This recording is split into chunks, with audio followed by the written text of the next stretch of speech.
விஜய் ஒரு பக்கம் பிரச்சாரம் சொல்லிட்டு நெல்லை தூத்துக்குடி போறாரு. கேம்பெயின்ல முன்பு இருந்த விஜய் கேம்பெயினோட இப்போ கொஞ்சம் முதிர்ச்சி தெரியுது. ஏற்றுக்கொள்ள வேண்டிய விஷயம் தான். முதல்ல ரொம்ப லூஸா இருக்கும், ஆர்கனைஸ்டா இருக்கு, சந்தேகம் இல்லை. அனல் பறந்து நீங்க சொல்றீங்க, ஆனா வேற ஒண்ணுமே அவரு சொல்லவே இல்லைங்களே. வழக்கமான திமுக எதிர்ப்பு, அதை தாண்டி வேற ஒண்ணும் பெருசா பேசல. இது நீங்க ஜனநாயகத்துல நம்ம ஒண்ணும் தடுக்கவே முடியாத விஷயம். இப்போ என்ன அப்படின்னா, இப்ப நிறைய இடத்துல நான் பாக்குறேன், இந்த தேர்தலோட விஜய் கட்சி ஜெயிக்கலன்னா அவரு காணாம போறது இல்ல. கட்சி தொடர்ந்து நடத்தணும்லங்க. ஏங்க, முதல் தேர்தல்ல பெரிய அளவுக்கு வெற்றி பெற்று முதலமைச்சர்லாம் ஆக முடியாதுங்க. முதல் தேர்தல சதவீதம் தான் வாங்க முடியும். இதுல தூத்துக்குடியில உள்ள என்ட்ரி கொடுக்கும்போது பாத்தீங்கன்னா அவ்வளவு கிரௌடு வர்றாங்க, பாக்குறாங்க, சீரப் பண்றாங்க. விஜய்க்கு அந்த மேக்னெட்டிக் பவர் இருக்குங்க. தாவேக்காவுக்கும் திமுகவுக்கு தான் போட்டின்னு விஜய் சொல்றாரு இல்லைங்களா. அதிமுக சுத்தமா இல்லங்கிற மாதிரி, அதிமுகவே களத்துல இல்லாத மாதிரி தானே அவர் பேசுறாரு. ஆனா விஜய்க்கு எப்போ கூட்டணி கட்சிகளே இல்லையோ அப்பவுமே குறைஞ்சபட்சம் ஒரு 1/3 தொகுதிகளில் கட்டமைப்பு குறைஞ்சிரும்லன்றதான். அதானே யதார்த்தம். எடப்பாடி பழனிசாமி அவர்கள், இன்னொரு பக்கம் உதயநிதி ஸ்டாலின் அவர்கள், இவங்க பேசக்கூடிய அந்த பரப்புரை பேச்சு எவ்வளவு தூரம் ஒரு அருவருப்பான ஒரு விஷயம். அது அரசியல் கேவலம். அதை எடுத்து ஒரு எதிர்கட்சி தலைவர் பேசுறதுங்கிறது அது படுபடு கேவலம் தான் நான் நினைக்கிறேன். சென்னையில குறிப்பா விஜய் தடுக்கப்படுகிறார், பிரச்சாரம் பண்ண முடியல. நம்ம முகமே போதும், விசில் சின்னமே போதும், 4 பாட்டு போட்டு விட்டு அது ஹிட் ஆனா போதும். இப்ப விஜய் கேம்பெயின் சாங் நல்லா இருக்குங்க. நான் கேட்ட எல்லா கேம்பெயின்ஸ் ஆமா ஷூரா பெப்பா இருக்கு.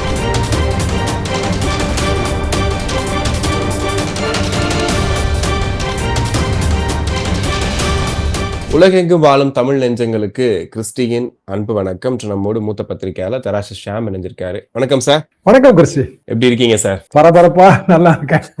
களம் எப்படி இருக்கு? ஏன்னா விஜய் ஒரு பக்கம் பிரச்சாரம் சொல்லிட்டு நெல்லை தூத்துக்குடி போறாரு. ஒரு பெரிய வரவேற்பை பாக்குறோம் மக்கள் மத்தியில. அவருடைய பிரச்சார பேச்சும் பாத்தீங்கன்னா அதனால பறக்க பேசுறாருன்னு சொல்லிட்டு தாவேகா தொண்டர்கள் சொல்றாங்க. ஒரு அரசியல் ரீதியா பார்க்கும்போது பேச்சுல ஒரு முதிர்ச்சி தெரியுதா? இவ்வளவு நாட்கள் பேசினதை தாண்டி இன்னைக்கு ஒரு முதிர்ச்சி தெரியுதா? அந்த பிரச்சாரத்திற்கான அந்த வேகம் எடுத்திருக்காரா விஜய்? கேம்பெயின்ல முன்பு இருந்த விஜய் கேம்பெயினோட இப்போ கொஞ்சம் முதிர்ச்சி தெரியுது.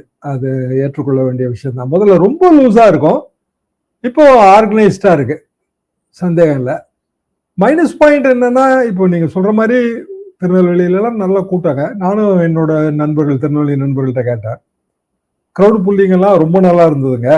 பட் வேட்பாளரை அறிமுகம் பண்ணல, இதெல்லாம் மைனஸ் பாயிண்ட். அதாவது ஒரு தேர்தல்னா இதெல்லாம் சடங்கு மாதிரி வேட்பாளர் அறிமுகம் பண்ணணும். இத்தனைக்கும் அந்த திருநெல்வேலி வேட்பாளர் நல்லா செலவு பண்ணக்கூடிய ஒருவர் தான், சோடையான வேட்பாளர் கிடையாதுங்க. அப்போ வேட்பாளர் அறிமுகம் ஏன் பண்ணல, அதை எடுத்து சொல்லலையா, இதெல்லாம் தான் புரியல. டைம் இருந்துச்சு, அவர் 1 மணிக்கு டைம், 1 மணிக்கு ஷார்ப்பா போயிட்டாரு. அப்புறம் அவருக்கு நல்ல டைம் இருந்துச்சு. அந்த பஸ்ல அப்படியே வேட்பாளர்களை ஏற்றிட வேண்டியதானே, அதுல என்ன பெரிய சிரமம் இருக்கு? இல்ல அங்க வேட்பாளர்கள் அவருக்கு வேல் இதெல்லாம் கொடுத்தவங்க தான் வேட்பாளரா நமக்கு தெரியல.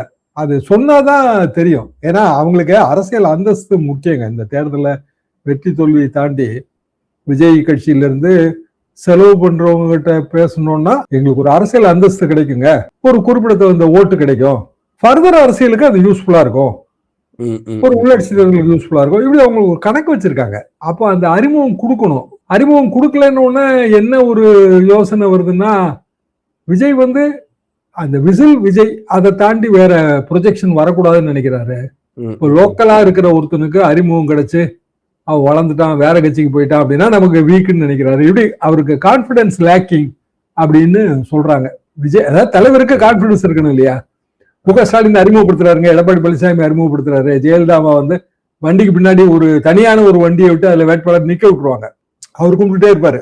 இவங்க முன் வண்டியில கடைசியில எல்லாம் உட்கார்ந்து தான் பேசுவாங்க, அவங்க உட்கார்ந்து பேசிட்டே போயிடுவாங்க. உடம்பு சரியில்லை. வேட்பாளரை நம்ம எல்லாத்துக்கும் தெரியும். அதாவது ஒரு பெரிய அறிமுகமான வேட்பாளராக இருந்தா கூட அவர் கண்டிப்பாக இப்படிதான் இந்த பிரச்சார பயணம் அமையும். ஸ்டாலின் இந்த வாட்டி எல்லாமே அவர் மோஸ்ட்லி மீட்டிங் மாதிரி போட்டாரு. ஸோ வேட்பாளர்கள் எல்லாமே வரிசையா உட்கார வச்சு அப்படி அறிமுகப்படுத்திட்டாங்க. அது இல்லைங்கிறது அது விஜய் கட்சிக்கு, தாவேக்காவுக்கு அது ஒரு மைனஸ் பாயிண்ட் தான் நான் நினைக்கிறேன். விஜய் மட்டும் அனல் பறந்து நீங்க சொல்றீங்க, ஆனா வேற ஒண்ணுமே அவரு சொல்லவே இல்லைங்களே. வழக்கமான திமுக எதிர்ப்பு, அதை தாண்டி வேற ஒண்ணும் பெருசா பேசல. அவரோட தேர்தல் அறிக்கையோட நல்ல அம்சங்களை கூட அவர் ஒன்னும் எக்ஸ்பிளைன் பண்ணவே இல்லையே. ஒரு ஸ்ட்ராட்டஜியா எடுத்துக்கலாமா சார்? ஏன்னா நீங்க சொல்ற மாதிரி விஜய் முகம், விசிலு, நேர போங்க, விசில்னு ஒரு சின்ன இருக்கும், குத்திட்டு வந்துருங்க, அப்படின்னு சொல்றது வந்துட்டு இப்ப இருக்கக்கூடிய ஜென்சி கிட்ஸ் இளைஞர்களுக்கு வந்துட்டு ஓகே உள்ள போனா இதை பண்ணிட்டு வந்தோம், இவ்வளவுதான் ஒர்க் அப்படின்ற மாதிரி ஒரு ஸ்ட்ராட்டஜியா அதை பயன்படுத்துறாரா? அது நீங்க போர்டு மிஷினுக்குள்ள போனீங்கன்னாங்க அந்த அவ்வளவு எளிதா வந்து நீங்க டக்குன்னு போயெல்லாம் குத்திர முடியாது. அதாவது முதல் வரிசையில தேசிய அளவுல அங்கீகாரம் பெற்ற கட்சிகள் அந்த சின்னங்கள் வந்துருங்க. அப்புறம் மாநில அங்கீகாரம் பெற்ற கட்சிகள் அந்த சின்னம் வந்துடும். அதுக்கு பிறகு பதிவு பெற்ற கட்சிகள் சின்னம். சின்னத்தோட ஆர்டர் எப்படி இருக்கும் அப்படின்னா நம்மளோட அகரவரிசைப்படி வேட்பாளரோட பெயரோட அகரவரிசைப்படி இருக்கும். சில இடங்கள்ல ஒரு வேட்பாளரோட பேரு பதிவு பெற்ற கட்சியோட வேட்பாளர் பேரு அவர் சின்னம் வந்து எங்கேயோ கூட தள்ளி போயிடும். அப்ப இந்த வாட்டி படம் வேற போட போறாங்க. படம் போடுறதுனால முகம் முக்கியம். விஜய் முகத்தை போட போறது இல்ல, வேட்பாளர் முகம் தானே இருக்கு. அப்ப விசில் சின்னம் ஒண்டிதான். விசில்னா சுயேட்சை சின்னத்துல ரோடு ரோலர் இருக்கு, அதெல்லாம் விசில் மாதிரியே தான் தெரியும். சிமிலர் சிம்பிள்ஸ்ன்னு அதை சொல்லுவோம். சரி, தேர்தல் உத்தியிலேயே வந்துங்க சிமிலர் நேமு சிமிலர் சிம்பிள் இதுக்கு வந்து சுயேட்சையை நிறுத்துறது போட்டி வேட்பாளரோட உத்தி. அதுக்கு பலியாயிடக்கூடாது. எது நமக்கு சிமிலர் சிம்பிளோ அதே மாதிரி வந்து போட்டி வேட்பாளரை நிறுத்திடுவாங்க. டெபாசிட்லாம் அவங்களே கட்டி ஒருத்தரை நிறுத்தி விட்டுருவாங்க. ஒரு 1000 ஓட்டு 2000 ஓட்டு வாங்கினாலும் பரவாயில்ல, அது வந்து நமக்கு நன்மைன்னு நினைப்பாங்க. அதே மாதிரி சிமிலர் நேமு ஓ பன்னீர்செல்வம் பேர்லயே வந்து ஒரு 10 பேரை நிறுத்தி விட்டுறது தான். இது நீங்க ஜனநாயகத்தில் நம்ம ஒன்றும் தடுக்கவே முடியாத விஷயம். அதுக்குதான் இந்த வேட்பாளர் அறிமுகமே நம்ம வச்சிருக்கிறோம். அவர் முகம் பிரபலமாகட்டும்ங்கிறது தான். இப்போ என்ன அப்படின்னா, இப்ப நிறைய இடத்துல நான் பாக்குறேன் விஜய் கட் அவுட் மட்டும் வேன்ல தனியா நின்றுட்டு இருக்குங்க. அது வேன் உருவ பொம்மை அப்படி கூட நீங்க வச்சுக்கலாம். அது பாட்டுக்கு அது வேன் வந்து ஆடியோ டேப்டு ஆடியோல வந்து ஓடிட்டு வருது. அப்ப வேட்பாளர் இருக்கணுங்க. வேட்பாளர் தாங்க முக்கியம். அது என்ன ஸ்ட்ராட்டஜின்னு எனக்கு புரியல. யார் சொல்லி கொடுத்தாங்க என்ன ஏதுன்னு புரியல. ரெண்டாவது, இந்த தேர்தலோட விஜய் கட்சி வந்து ஜெயிக்கலன்னா அவரு காணாம போறது இல்லைல்ல. கட்சி தொடர்ந்து நடத்தணும்லங்க. ஏங்க முதல் தேர்தல்ல பெரிய அளவுக்கு வெற்றி பெற்று முதலமைச்சர்லாம் ஆக முடியாதுங்க. முதல் தேர்தல சதவீதம் தான் வாங்க முடியும். கலைஞர் என்ன சொல்லுவாருன்னா, தோத்தவன் சொன்னா சதவீத கணக்கியா, வென்றவன் சொன்னா சீட்டு கணக்கும் பாரு. ஜெயிச்சவன் தான் சீட்டு கணக்கு சொல்ல முடியும், தோத்தவன் சதவீத கணக்கு தான் சொல்ல முடியும். அப்போ 10% 15% ஓகே, நல்ல சதவீதம் தான். 1-2 சீட்டு ஜெயிச்சது நல்ல வெற்றி தான். அடுத்த தேர்தலில் ஒரு கூட்டணி, இப்படிதான் நீங்க பில்டப்பே பண்ண முடியும். சீமான் வந்து கூட்டணியே கிடையாதுன்னு சொல்றாரு. பாத்தீங்கன்னா இப்போ வந்து எல்லாரையும் திட்டுறாரு. இதுக்கு நான் சுடுகாட்டுல போய் பேசியிருந்தா 10 பணமாச்சும் எந்திரிச்சு நின்றுன்றாரு. அதுக்காவது எழுச்சி வந்திருக்குன்றாரு. கூட்டணி இல்லாம நீங்க எதுக்கு அரசியலுக்கு தேர்தல் அரசியலுக்கு எதுக்குங்க வரணும்? பெரிய கட்சியை கூட்டணி தானே வச்சாகணும், வேற வழி இல்லைங்களே. அப்ப ஏதோ ஒரு கட்டத்துல நீங்க கூட்டணிக்கு போகணும்னா உங்களுக்கு சதவீத கணக்கு தான் அதுல பேசும். வேட்பாளர் பேசுவாரு. சரி இந்த தொகுதியில இந்த நாருக்கு கொடுத்தா ஜெயிக்கிற வாய்ப்பு இருக்கு, ஒரு 20 தொகுதி கொடுக்கலாம், 10 தொகுதி கொடுக்கலாம், அப்படிதான் கணக்கு வைக்கிறோம். அப்போ வேட்பாளரை வந்து அறிமுகப்படுத்தாத ஒரு தேர்தல் ஸ்ட்ராட்டஜி விஜய் மட்டுமே.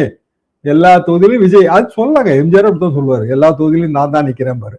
234 தொகுதியிலையும் எம்ஜிஆருக்கு ஓட்டு போடலையே, ரெட்டையிலைக்கு ஓட்டு போட்டாங்க. ரெட்டையில எப்போ பாப்புலர் ஆச்சு? ரெட்டையில வந்து 72ல கட்சி ஆரம்பிச்சு 73ல திண்டுக்கல் தேர்தலில் ஜெயிச்சு வரிசையா எல்லா இடைத்தேர்தலையும் ஜெயிச்சு பாப்புலர் ஆச்சு. நீங்க அந்த முயற்சியை எடுக்கலையே. நடுவுல கட்சி ஆரம்பிச்ச பிறகு உங்களுக்கு பாராளுமன்ற தேர்தலே வந்துச்சு, அதுலயே நீங்க நிக்கலீங்களா? எனக்கு என்னமோ இது சரியான ஸ்ட்ராட்டஜியா எனக்கு தெரியல. ஓகே, இப்ப நெருக்கடின்னு விஜய் சொல்றது பேச்ச ஆரம்பிக்கும் போதே சொல்றாரு, இப்போ ஸ்டாலின் அவர்களுக்கு அந்த பழைய அதிகாரம் இல்ல, இருந்துதான் அவங்களை பார்த்துக்க கூட முடியாது அப்படின்ட்டு. சென்னையில குறிப்பா வந்து விஜய் தடுக்கப்படுகிறார், பிரச்சாரம் பண்ண முடியல அப்படின்னு சொல்றாரு. இதுல இருக்கக்கூடிய அரசியல் என்ன? எதை சொல்றாரு விஜய்? யார் தடுக்கிறாங்க? தடுக்கிற மாதிரிலாம் எனக்கு தெரியலங்க. அதாவது இயல்பாக ஒவ்வொரு வேட்பாளர் ஒவ்வொரு கட்சிக்கும் ஒரு குறிப்பிட்ட நேரம் தான் ஒதுக்குவாங்க. அப்புறம் சில ஏரியாக்கள்ல இருக்கிற டிராபிக் தகுந்த மாதிரி மாறுவாங்க. பிராக்டிக்கலா நீங்க தேர்தல் ஆணையத்தோட மாடல் கோட் ஆஃப் கான்டக்ட் எடுத்து பாத்தீங்கன்னாலும் இப்படிதான் இருக்கு. எப்போதுமே வந்து லோக்கல் அத்தாரிட்டி லா அண்ட் ஆர்டரோட இம்ப்ளிமெண்ட் பண்ண வேண்டிய பொறுப்புல இருக்கிறவங்க பாயிண்ட் டு பாயிண்ட் பிரச்சாரத்துக்கு அவங்க எடுக்கிற முடிவு தான் இறுதியானது. அதுக்கு நம்ம அப்பீலே பண்ண முடியாது. இப்ப வரிசையா எல்லாரையும் மாத்தியாச்சு, தலைமைச் செயலாளர் வரைக்கும் மாத்தியாச்சு, போலீஸ் ஹையப் பூரா மாத்தியாச்சு. இதுக்கு மேல விஜய் என்ன செய்ய முடியும்? சரி, இன்னையில இருந்து ஆரம்பிச்சா நாளைக்கு 10ஆம் தேதிங்க, 21ஆம் தேதி பிரச்சாரம் முடிஞ்சு போயிடும், 23ஆம் தேதி தேர்தல். 11 நாள் தான் இன்னும் இருக்கு. 11 நாள்ல ஒரு நாள் இன்னைக்கு கடலூர் பிரச்சாரம் ரத்து. கேட்டா என்ன சொல்றாங்கன்னா, பாண்டிச்சேரியில தேர்தலுங்க, அதனால கடலூர்ல நாங்க பிரச்சாரம் பண்ணல. அப்ப பாண்டிச்சேரியில தேர்தல்ங்கிறது நேத்தான் தெரியுமா இல்ல முந்தானத்தான் தெரியுமா? நீங்க கடலூருக்கு எப்ப தேதி கேட்டீங்களோ அதுக்கெல்லாம் எத்தனையோ நாளைக்கு முந்தைய தேர்தல் சொல்லிட்டாங்களே. தேர்தல் ஆணையம் அறிவிப்பு கொடுத்த உடனே தான் பாண்டிச்சேரி டேட் தெரியுமா? அப்புறம் எதுக்கு நீங்க கடலூர் மஞ்சள் குப்பத்துல எல்லாம் பிரச்சார பயணத்தை வந்து பாண்டிச்சேரி தேர்தல் தேதி அன்னைக்கு ஏன் வடிவமைக்கிறீங்க? அப்ப எங்கேயோ கோளாறு இருக்கு அதுல. இப்ப இதுக்கு வேற ஊருக்கு போயிருக்கலாம்ல, ஒரு நாள் வேஸ்ட் தானே. ஒரு நாள் போச்சுங்க, இன்னும் 10 நாள் தான் இருக்கும், மிச்சம் இருக்கும். அப்போ விஜய்க்கே பெரிய அளவுக்கு ஊர்களுக்கு போறதுல ஒரு ஆர்வம் இல்ல, நம்ம முகமே போதும், விசில் சின்னமே போதும், 4 பாட்டு போட்டு விட்டு அது ஹிட் ஆனா போதும். இப்ப விஜய் கேம்பெயின் சாங் நல்லா இருக்குங்க, நான் கேட்ட எல்லா கேம்பெயின்ஸ். ஆமா, ஷூரா பெப்பா இருக்கு. போன வாட்டி ஸ்டாலின் தான் வராரு விடியல தர்றாருங்கிற பாட்டு பெப்பா இருந்துச்சுங்க, கிராமத்துல பிள்ளை எல்லாம் பாடி ஆடுங்க. இப்போ இந்த பாட்டுக்கா பாடி ஆடுதுங்க, ஆனா அதுக்கு ஓட்டு கிடையாது, பாட்டுக்கு ஓட்டு கிடையாது. அப்ப கண்டிப்பா நீங்க ஒர்க் பண்ணணும்லங்க. எங்க கிராமத்துல எல்லாங்க வேட்பாளர் சார்பாகவோ வேட்பாளரோ நேரா வந்து வீட்டுக்கு வந்து ஓட்டு கேட்டதாங்க அவங்க ஓட்டு போடுவாங்க. யாரோ வரணும், என்ன மரியாதை இருக்குமாங்க. அது ஒரு 1000 ஓட்டு தான் இருக்குங்க அந்த ஊர்ல, ஆனா எல்லாரும் இதை எதிர்பார்ப்பாங்க. சில வீடுகள் தனித்தனியா இருக்குங்க, ஒரு 100-150 வீடு தனித்தனியா இருக்கும், மற்ற வீடுகள் தெருக்குள்ள இருக்கும். நீங்க போயே ஆகணுங்க, வேற வழியே கிடையாது. அது முக்கியம் ஆக்சுவலா. அதனாலதான் இந்த வேட்பாளர்கள் முக்கியம்னு அடிக்கடி சொல்லிட்டே வர்றது. சரி, எளிய வேட்பாளர்களோட சமயத்துக்கு ஜெயிச்சிடறாங்கல்ல, நம்ம பாக்குறோம்ல, கம்பேர் பண்ணுவாங்க. ஒரு தேர்தல் வாக்கரசியலை தீர்மானிக்கிறது முதலமைச்சர் கேண்டிடேட் யாருங்கிற ஒரு விஷயம், கான்ஸ்டிடுவன்சி கேண்டிடேட் யாருங்கிற விஷயம், அப்புறம் களத்துல உங்களுக்கு பணிபுரிவதற்கு, பூத்துல வேலை பார்க்கறதுக்கு, கடைசி நேரத்துல வாக்காளர்களை திரட்டி கொண்டு வர்றதுக்கு ஆள் இருக்கா இல்லையா, இவ்வளவுதானே பாயிண்ட். இந்த 3 ஐட்டத்தை தாண்டி மற்றதெல்லாம் சில்லற ஐட்டங்க. மற்ற எல்லாமே சித்தாந்தம் கூட சாதாரண ஐட்டம் தான் நான் எப்பவும் நினைப்பேன். ஏன்னா ஜென்சிகெல்லாம் சித்தாந்தம் போய் சேராது, ஏழை எளிய மக்களுக்கு சித்தாந்தம் போய் சேராது.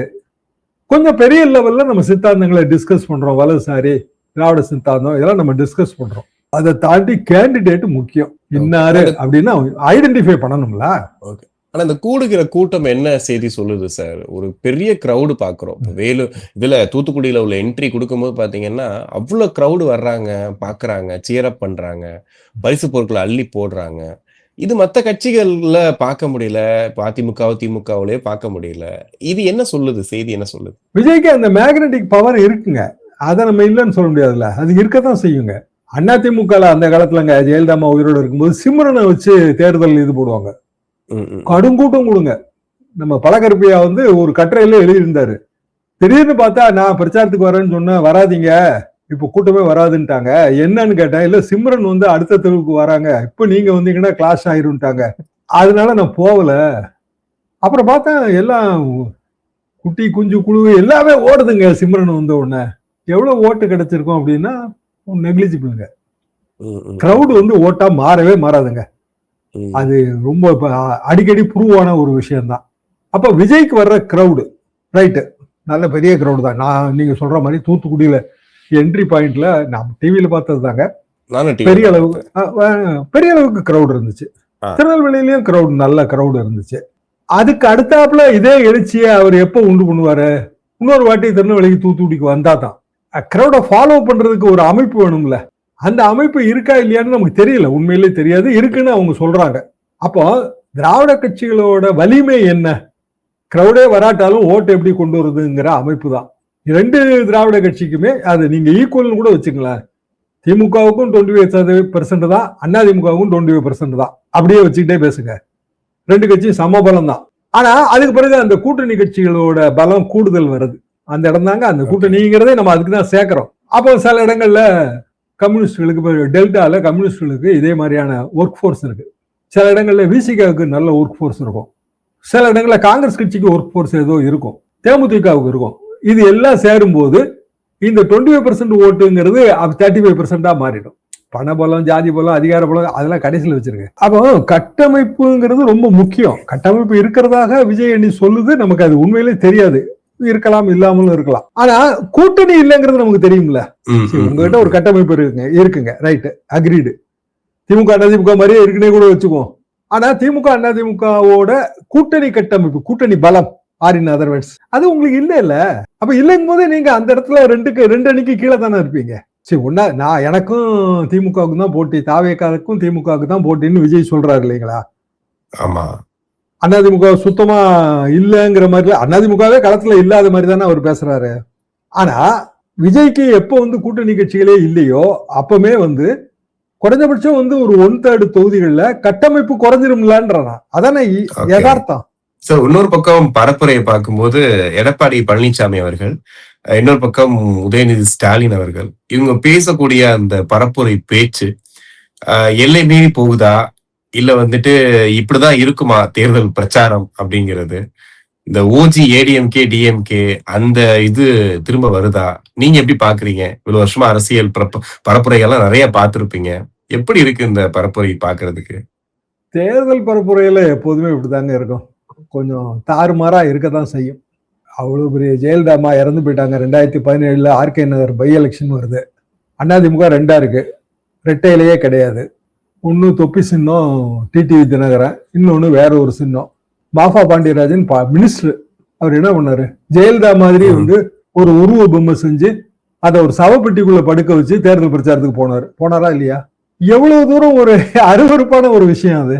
எல்லாருமே அதை கழுவி ஊத்துனாங்க.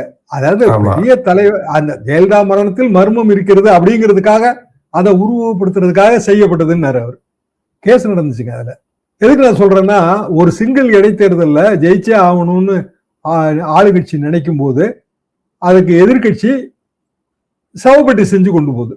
மோடி பிரதமர் குஜராத்ல என்ன தேர்தல் பிரச்சாரம் பண்ணாரு? உங்ககிட்ட 2 எருவு மாடு இருந்தா ஒரு எருவு மாடை பிடிங்கி வந்து முஸ்லீம் கொடுத்துருவாங்கன்னாரு. சொன்னாரா இல்லையா? அது என்ன காரணம்னா, தேர்தல் பிரச்சாரம்னு வந்தாலே அது ரொம்ப தரமட்டத்துக்கு இறங்கிடுறாங்க. இது நீங்க உலகம் பூராவும் பார்க்கலாம். ட்ரம்ப்பும் இதுல விதிவிலக்கு கிடையாது, மற்றவங்களும் விதிவிலக்கு கிடையாது. ஜனங்க இதெல்லாம் பார்த்துட்டு தான் இருக்காங்க. அவங்க வந்து இந்த மாதிரி பிரச்சாரத்துக்கோ இல்ல எடுத்து வைக்கிற குற்றச்சாட்டுகளையோ அவங்க அனலைஸ் பண்ணிட்டு தான் இருக்காங்க. அப்போ உதயநிதி எடுத்து வைக்கிற குற்றச்சாட்டோ இல்ல எடப்பாடி பழனிசாமி எடுத்து வைக்கிற குற்றச்சாட்டோ, இப்ப கலைஞரை வீட்டு சிறையில் வைத்திருந்தார்கள், அது எப்படிங்க? அவரு 2017 அவர் இயற்கை எழுதினார். 2017 வரைக்குமே அவரை வந்து எல்லாரும் பார்த்துட்டு தான் இருந்தாங்க. இன்னும் சொல்லப்போனா தினத்தந்தி பொன் விழாவுக்கு வந்திருந்த பிரதமரே போய் பார்த்தாரு. கோபாலபுரத்துக்கே போய் பார்த்தாரு. அவர் எப்படி வீட்டு சிறையில அவர் வச்சிருப்பாங்க? அதுக்கு நான் விசாரணை வைக்க போறேன்றாரு. அதை விட ஹைலைட் வந்து இதுக்கு நான் விசாரணை வைக்க போறேன் அப்படின்றாரு. அதுக்கு என்ன, அது ஏன் அந்த குற்றச்சாட்டை வைக்கிறாரு? அது எப்படி சாத்தியம்? ஜனங்க நினைக்க மாட்டாங்களா? பத்திரிகையாளர்களா போய் பாக்குறாங்களா? கலைஞருக்கு பேச முடியாத நிலை வந்துருச்சுங்க கடைசியில. ஆடியோ வச்சு அவர் பேசுறாரு. ஆக்சுவலி ரைட்டுங்க. ஆராசாவோட ஆடியோ என்பதை வச்சு பேசினா அப்ப ஆராசா வைக்கிற பிற குற்றச்சாட்டுகள் எல்லாத்தையும் எடப்பாடி பழனிசாமி ஏத்துக்கிறாரா? சரி, ஒரு கட்சியில சுதந்திரம் இருந்துச்சுன்னா சில நேரங்கள்ல இயல்பாக ஒரு ஓப்பன் டாக்கு, ஆரின் அதர் வேர்ட்ஸ் ஒரு லூஸ் டாக் வருங்க. அது இன்னும் சொல்ல போனால் அது ஒரு சக கட்சிக்காரங்களோட பேசின ஒரு டாக்கு, அதை ரெக்கார்டு பண்ணி ஒருத்தன் வெளியிட்டான்னாலே அதுவே ரொம்ப மோசடியான விஷயம் தான் நான் நினைக்கிறேன். சரி, நம்ம 2 பேரும் ஃப்ரெண்ட்லியா பேசிட்டோங்க, எனக்கே தெரியாம நீங்க அதை ரெக்கார்ட் பண்ணி அது என்னோட கருத்தா நீங்க போட்டீங்கன்னா என்ன அர்த்தம்? தப்புதான். அது கேவலமான செயலுங்க, அரசியல் கேவலம். அதை எடுத்து ஒரு எதிர்கட்சி தலைவர் பேசுறதுங்கிறது அது படுபடு கேவலம் தான் நான் நினைக்கிறேன். அப்படியே எடப்பாடி பழனிசாமி பேசின பல விஷயங்களையும் அப்படி எடுத்து போட்டுக்கிட்டே இருக்கலாம். தேர்தல் பிரச்சாரம் வந்து ரொம்ப அதோட தரம் வந்து ரொம்ப குறையும். எடப்பாடி வந்து அவரோட ஆட்சி சாதனைகள் எல்லாம் இப்பதாங்க பேசுறாரு. உண்மையிலே சில நல்ல சாதனைகள் இருக்கு, அதை எடுத்து சொல்லி ஓட்டு கேட்கலாம். ஏன்னா அவரோட ஸ்டேட்டஸ் கூட, அதுக்காக நான் சொல்ல வரேன். இது ஒரு சாதாரண பேச்சாளர் இப்படி பேசினா ஓகேன்னு விட்டுட்டு போயிடலாம். அதுக்கு பதில் கொடுக்கணும்னு இவங்க ஆரம்பிக்கும் போது இன்னும் மோசமா போகுது. லாவணி கச்சேரி. கண்டிப்பா சார், நிறைய விஷயங்கள் பேசணும். நன்றி.